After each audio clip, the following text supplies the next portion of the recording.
At a place where days and nights blend together, the work to clear a tower of rubble goes on. And while workers search for a miracle, authorities try to track down those responsible. And some protest in Pakistan against expected US attacks on their neighbours, Afghanistan. Hello, I'm Michael Holmes. Welcome back. I'm Colleen McEdwards at CNN Center. This is CNN's continuing coverage of America's new war. Michael? Yeah, well, it has been several days since a person was last pulled alive out of the rubble of what was the World Trade Center in New York City, but authorities there are refusing to give up hope. Let's go now to some live pictures of the around-the-clock rescue operations taking place. There you go. And it does blend from day into night there with those arc lights there blaring down onto the site. Officials say it's still too early to shift the efforts from rescue to recovery, and that is keeping hope alive for families and friends of nearly 5,000 people who remain missing. An enormously important day for world financial markets. In just over 5 hours, the New York Stock Exchange and the Nasdaq will reopen for business. Security has been heightened ahead of the opening. It is the first day back for the U.S. market since those attacks. Yeah, and as those traders return to their jobs, other Americans are also being urged to try to return to life as it was before the attacks, as much as that is possible. US President George W. Bush says that's the only way to show the terrorists and the rest of the world that the country is strong. We have got a job to do. Just like the farmers and ranchers and business owners and factory workers have a job to do, my administration has a job to do. And we're going to do it. We will rid the world of the evildoers. The investigation into Tuesday's attacks is being called the largest in US history, taking agents across the country and the globe. On Sunday, the FBI searched apartments in both Florida and also in New Jersey. They say those apartments have ties to either suspected hijackers or accomplices. Now, in another development we'd like to bring to you, 2 new arrest warrants have been issued for material witnesses. Mike Betcher has more on that. The FBI was back at this apartment house in South Florida, taking away evidence. It's believed to be the residence of Saeed Al-Ghamdi, one of the suspected hijackers on United Flight 93. At least one other hijacker on the same flight may have lived in the same building. All over the country, leads are being pursued. 2 more arrests for material witnesses were issued. 2 people are already in custody. And in New Jersey, just across the river from New York, another apartment was searched. This one was the residence of one, possibly both men, picked up off an Amtrak train allegedly carrying cash, airline tickets, and box cutters. But the top of the most wanted list has not changed and will not, according to U.S. officials. But the effort to add suspect names after Osama bin Laden is accelerating both in the U.S. and internationally. He headed it up and organized it, but it's a very broad, kind of loose coalition of groupings. It includes not only his forces, but it also includes, for example, Islamic Jihad from Egypt. Members of Egyptian Islamic Jihad filled the top ranks of bin Laden's al-Qaeda organization. Islamic Jihad's leader, Dr. Ayman al-Zawahiri, was at bin Laden's side during this 1998 press conference. Widely considered bin Laden's chief lieutenant, Zawahiri is also his personal doctor. Like bin Laden, he's believed to be in Afghanistan. Bin Laden denied he was responsible in a statement released Sunday through an Arabic-language satellite news channel. As for me, I have been living in the Islamic Emirate of Afghanistan and following its leader's rules, he said. The current leader does not allow me to exercise such operations. He's a prime suspect, but we have to be realistic. This is not a person. That's the problem. It is a whole host of people and a whole host of countries that are harboring those people. The head U.S. officials are sure of, bin Laden, but hidden under the cloak of al-Qaeda's mastermind, a complex organization, harder to identify, and just as their leader, elusive. Mike Betcher, CNN, Atlanta. And as the investigation zeroes in on Osama bin Laden, a high-level Pakistani delegation has arrived in Afghanistan with a message from Washington. It wants Afghanistan's ruling Taliban to hand over bin Laden. the U.S. chief suspect in the attacks. And joining us now, Mike Chinoy, who is in Islamabad with the very latest there. Mike, what can you tell us about the status of this delegation at this point? Colleen, the Pakistani delegation is now in the southern Afghan city of Kandahar. That's normally the residence of Mullah Omar, who is the leader of the Taliban. The Pakistani delegation is headed by General Mahmoud. He's the chief of the ISI, Pakistan's military intelligence. This is the organization which, over the past half dozen years or so, has been a strong supporter of the Taliban, helped to put the Taliban in power and keep it in power in Afghanistan. He will be carrying a message from Pakistan's president urging the Taliban to turn Osama bin Laden over to the United States or else risk very, very grave consequences. Pakistani officials are not describing it as an ultimatum, and they say there's no specific timetable. The Pakistani delegation is expected back here in Islamabad at the end of the day on Monday. But Pakistan's foreign minister said that Pakistan, in fact, has limited influence with the Taliban. Well, Pakistan has always sought to give correct counsel. We have always emphasized in the past that it is important for Afghanistan and its people that the government should act in conformity with international law. Of course, the assumption that Pakistan is in a position to exercise complete influence is flawed in our opinion. We have constantly pointed out to our friends that we have diplomatic relations, but that doesn't necessarily translate into great influence.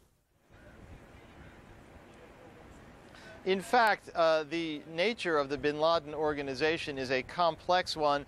He has recruited over the years soldiers from many Arab countries, from the Gulf, who've used the wild and chaotic conditions in Afghanistan and the tolerance of the Taliban to have training bases and to plan and develop operations. In fact, some analysts believe that bin Laden's own forces are powerful enough that it would be difficult for the Taliban to turn him over, even if the Taliban wanted to do so. There is no indication at this point that the Taliban intends to heed Pakistan's call. Meanwhile, we are hearing that at some point in the next few days, a high-level interagency delegation from the United States, consisting of military officials, intelligence officials, diplomats, will be coming here to Islamabad for further discussions as Pakistan seeks to further develop its cooperation with the United States. The discussions that we have held with the government of the United States deal with principles in general. Pakistan will extend full cooperation in the fight against terrorism. As for the specifics, we expect consultations, and we understand from the news that a group of high-level officials from the United States will be visiting Pakistan in the near future. We would like also to know the plan that the United States has in mind, and then we will discuss what and to what extent Pakistan can be a partner in the fight against terrorism.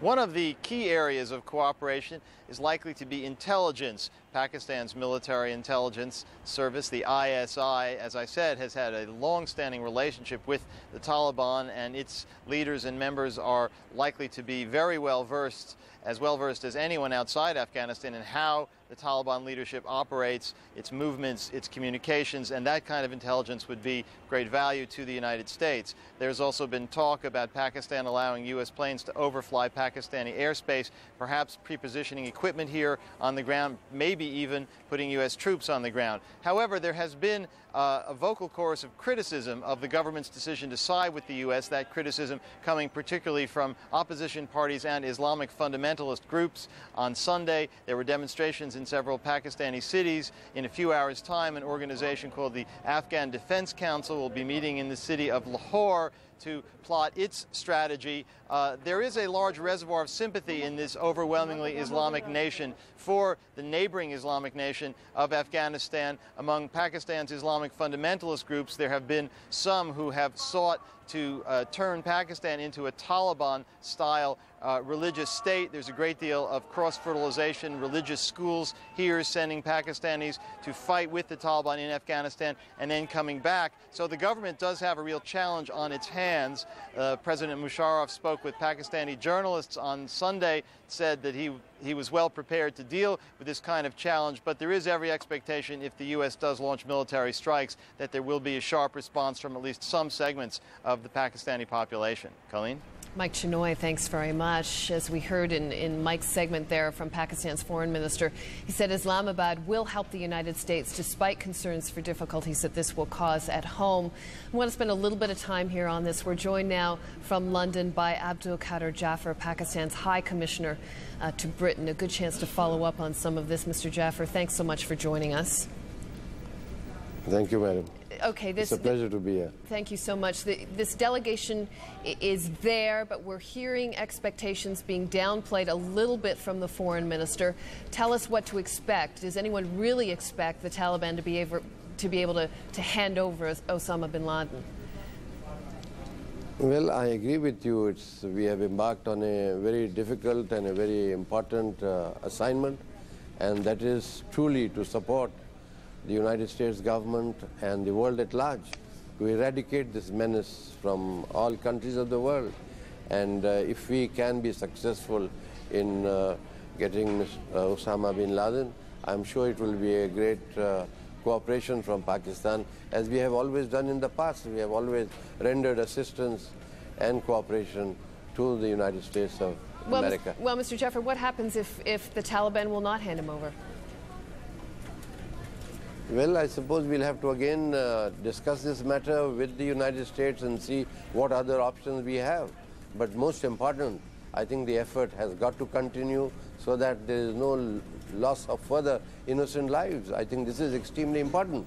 And I think this exercise which we have now undertaken is to see that if we are able to convince the Taliban of the gravity of the situation, I think it will be a great success. Well, and what else is Pakistan prepared to do? Well, Pakistan has agreed to provide all support, unstinted support, because we have been a victim of terrorism ourselves. You must have heard we have lost a lot of people in the recent past. Only a few months ago, we lost the chairman of Pakistan State Oil. So this happens in Pakistan too. But how far are you willing to go? Sorry for interrupting, but what specifically does that mean? I mean, in your areas of intelligence gathering, for example, will you share that information? This is for both the government to decide. As you have heard from the foreign minister, there is a delegation expected from the United States officials, and I'm sure they will have further discussions and decide how best to assist the United States to resolve this issue, and no further lives are lost, innocent lives are lost. You know, I think this is the most important concern of everyone. We've been hearing a lot and talking a lot about the difficulty this presents for Pakistan at home, the very fact that cooperation with the U.S. could destabilize the government there. It is a very delicate situation for Pakistan, but I think a decision has been taken. Corps commanders and the general met yesterday. There was a meeting also of the cabinet, so it just shows the seriousness and then the importance the government of Pakistan attaches to this matter and to this problem. Well, is it possible that the U.S. is asking too much of Pakistan? Well, this is a problem which faces the world.